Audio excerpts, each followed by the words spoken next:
Arriving at the far west border of Arizona, we reached the end of our journey in the beautiful Lake Havasu City.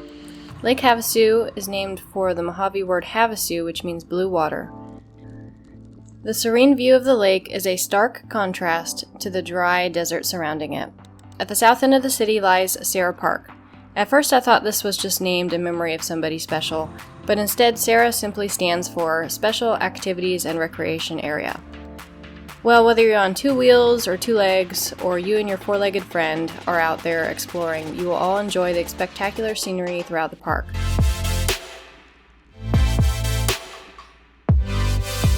As we started our ride, I was in awe of our surroundings. Despite being in a desert, SARA Park is brilliantly painted by purple and yellow wildflowers, turquoise and pastel green plants, and red, orange, white, and mauve-colored terrain. Truly, this place is the Garden of Eden of trails.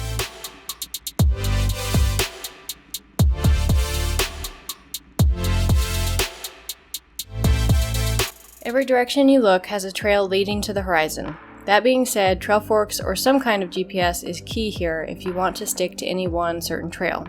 For the first part of our ride, Brandon and I decided to take Pilot Rock Trail down to the lake. This trail is well marked and fairly easy to ride.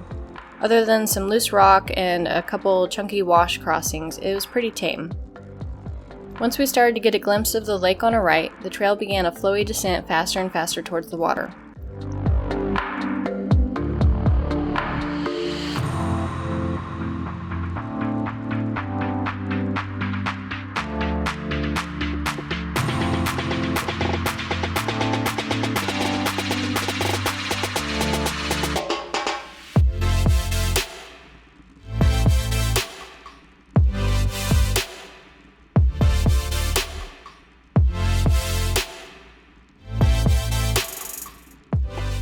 We were lucky enough to be the only ones down there, where we found a nice picnic table bench to sit and enjoy the view. Surrounded by beautiful blue water, we also enjoyed the view of the lighthouse that sits on top of Pilot Rock. Prior to construction of the Parker Dam, the Colorado River ran by this point, and the lighthouse would give fair warning of the jagged rocks and sharp bend around Pilot Rock. I believe the lighthouse still works and lights up at night even today.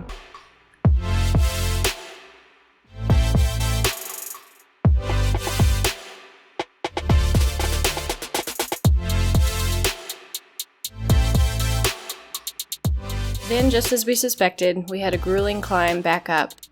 We took a trail called Water Bottle, followed by some other trails to get us back. This part of the ride was much more difficult as it consisted of short but steep descents, sharp turns, and long, steep climbs.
A few parts of the ride offer some exposure, complementing the already beautiful terrain.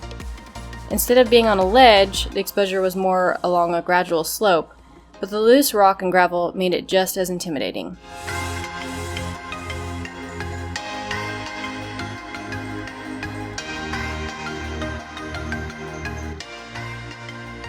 Like I said before, there seems to be trails in every direction that go on for miles here. Eventually we found our way back and took a break for the afternoon. We would be back in just a few hours to tear it up some more.